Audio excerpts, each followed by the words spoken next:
Today, I woke up in a good mood for two reasons. The first is that no one ate my tent last night, and the second is that I woke up here in this amazing spot.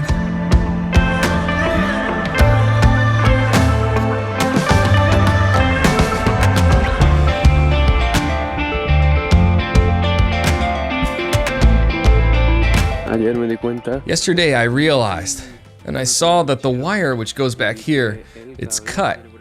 There are two wires, positive and negative. It wouldn't be such an especially big problem if it weren't for the air compressor I have.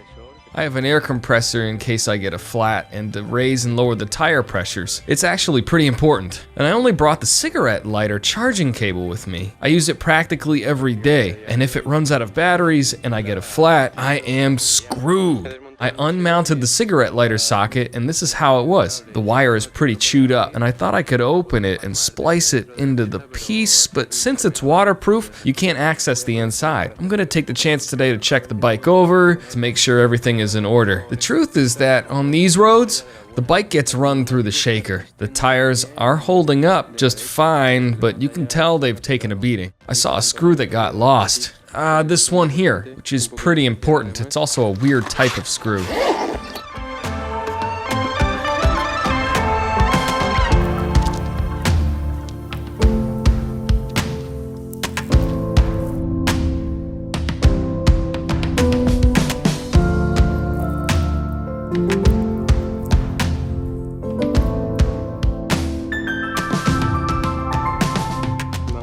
Let's see if it works. Yeah, we have the lighter socket back. I'm not sure how long it'll last because I kind of butchered it, but it works. 15 meters from my campsite. It's a pretty big one. Pytho, Pytho, Pytho, Pytho, Pytho. I have no clean clothes left at all, so we're gonna go wash them down in the river.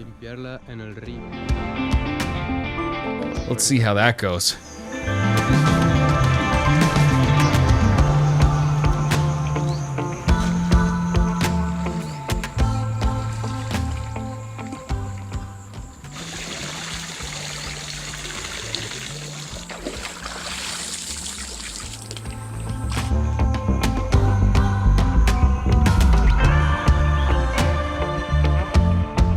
Well, it was kind of a failure, actually.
I headed from a small village called Manantali towards Bamako, Mali's capital. It's about 350 kilometers away, but they told me it'll easily take 7 hours because it's off-road for quite a while, and the roads aren't very good. So under normal conditions, I would make it in 2 days without any problems. But it just so happens that my visa expired yesterday. I would like to get there today and tomorrow to try to straighten everything out. It's late as usual, almost 12 o'clock, and I should have a couple hours left, but I don't know how to go faster. I had to make a stop because I was starving. Chocolate crackers with Nutella spread. Delicious, very healthy, lots of energy. Awesome. I just came down a pretty long road, some 200 and something kilometers long. I haven't been able to fuel up so far. I'm looking for the next town where they say there's fuel. We'll use our emergency stash. So, the path ends here and now it's asphalt. So it's the usual ritual. I had been coming along with the tires pretty low, and now for the asphalt I have to air them up. I don't think this has much battery juice. It ran out of batteries. Come on. Let's connect this part here and this one here. It's at 195 and I want it at 2.1. Oof, this seems to not be charging much. Oh, this is not cool.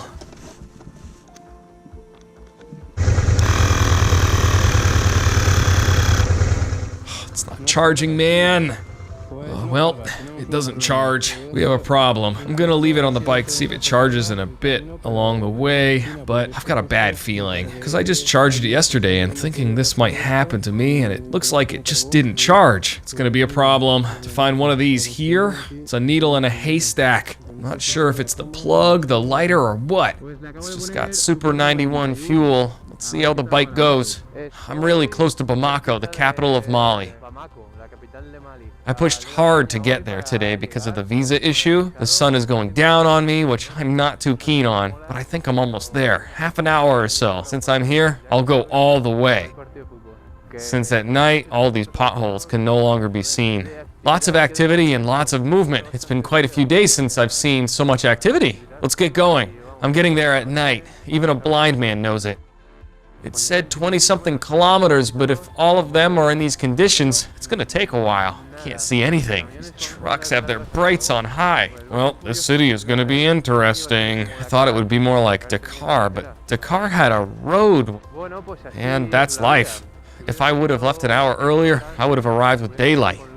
I left when I left, so I have to drive at night, dodging holes.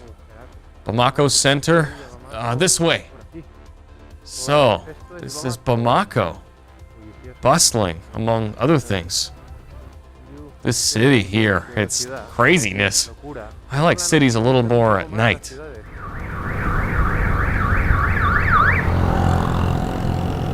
That guy gave me quite a scare. I thought it was the police. There he goes again, the horn rider.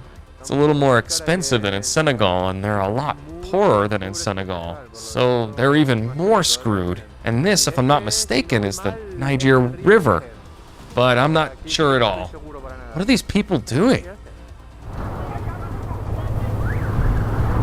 I don't understand anything. There are lots of things here that I don't get. Who would have thought that I was going to cross the Niger River on my motorcycle someday? I wouldn't have even thought so this morning because I had no idea. My God, what a racket. What are they trying? Over here. And then over here. Shit! My visa is expired, so I'm going to try to get it renewed. Let's see what they tell me. I just got out of the embassy. It wasn't an embassy, I think it was a police station. And I didn't completely understand what they told me, but it seems like that in 2 days I get my passport back from them with... Whoa, whoa, whoa, whoa! This way, this way. I think they'll give me 1 more month, so cool. I have a few days to think if I go to Cote d'Ivoire, heading straight for Burkina, or going up to Mali. Here, insurance is worthless. It's just a decoration. If you're in an accident and it's your fault, you pay. Nobody around has insurance, and if someone runs into you and it's their fault, try to get them to pay as much as you can, because they won't have insurance. Therefore, I'm wondering if I should even get insurance in the upcoming countries or not.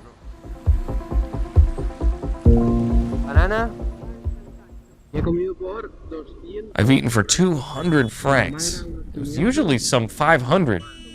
Normally, a cheap meal is like 80 cents. So this one was like 35 cents of a euro. For 35 euros, you could have 100 meals.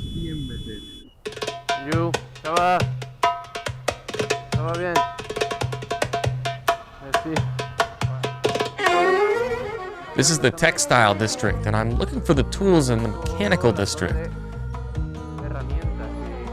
But I had already seen it. I stopped to eat, and now I can't find it. She's busy on her phone.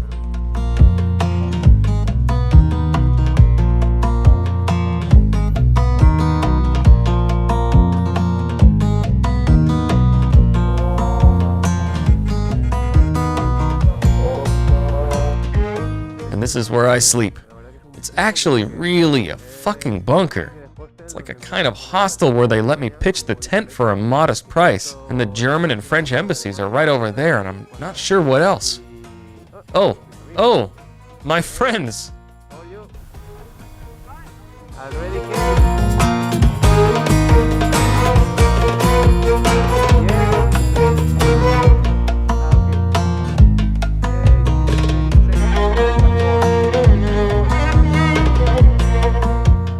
Just like all the cities around here, I don't like it at all. They're all the same, similar to Dakar. Dirty, inhumane, suffocating, and dusty.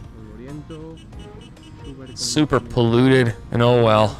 I already knew it. I've been here for more than 10 days. Not of my own choice, but because I had to apply for the Mali visa and the Côte d'Ivoire visa. I ran into a real jerk. He made it practically impossible for me. I had to go into the embassy a bunch of times. Finally, against his will, I got it. It's been the toughest visa to date. He enjoyed it each time he found an unchecked box, a document he didn't like, or anything else like that. He would just smile with that evil face of his, and yeah, he would send me home because of a copy, a piece of paper or whatever. And well, at last, I finally got it, so I can forget that whole part. Sometimes I just have these streaks in which everything can go wrong, gets even worse. It all started when the termites ate the bottom of my tent, and my air compressor broke. I tried to fix the compressor every way possible. I spliced it. I tried every way possible, and nothing. The thing is, it worked great. Well, it worked. I found a foot pump inflator, one for the soccer balls, made in China. The first one was defective, and the second one was a piece of shit also, and was poorly made. I can't use it every day like I did with the other one, but in case of an emergency flat, I hope it helps me out. I also bought a gas can that leaked gas. I bought another one with a bunch of shit floating in it, so I can't use that one either. I got a message from my bank that someone had tried to fraudulently make a purchase with my card. They blocked my credit card. In case that wasn't enough, I fell sick for a few days. I just laid in the tent, watching the onslaught. And when I was starting to get better, I ate the next day and completely died. I've been a wreck. It's been 4 or 5 days since I've eaten. And I don't know what I might have caught. I've been thinking, and the truth is, it's probably my own fault. Well, it probably was because, first of all, I've been drinking tap water practically since I left home. I still made it out all right. Second, it could have been that I bought more eggs than I needed because it was cheaper. I ate a few that day and saved some for the next day, and nothing happened to me, so I ate some the next day after, and nothing happened. And on the third day, I ate the ones that I had left. It's quite probable that they have gone bad. Maybe it was a virus floating around somewhere. There's a pretty good chance that I got myself into it. When you don't feel good at home, well, you're home and it's easier. But when you're sick and out in the middle of nowhere, it's not so great. But oh well, it looks like I feel better today, so I decided to get out of this city that had me trapped. Fortunately, there was this nice guy that came from South Africa on a motorcycle, going back to Spain. We exchanged papers and he was super cool. And I ran into a Czech who's also going to South Africa by bike, who I had already met in Senegal, and we had traveled pretty much the same route. And well, He was sick too, so could have been a virus, so I spent a few days with them. And that's what made it a little bit more easygoing. That's what my last 2 weeks have been like. I tried to fix up the tent and didn't finish because I ran out of glue. And they told me it's impossible to find here, and I myself have personally checked it out. It's impossible to find things, especially the ones you're looking for, because there aren't any stores to buy new things. We're a giant flea market of a country. Whatever they get is all they can sell. Looking around and asking. Somebody knew someone who knew another person who also had somebody, and that's how it works. So it's really hard to find anything here. To have the miraculous luck that by chance they have just what you're looking for, you found the needle in the haystack. And if not, tough luck. This thing has more and more water. It's almost dry when I got in. Water keeps coming in by the minute, so I think it's time to head back.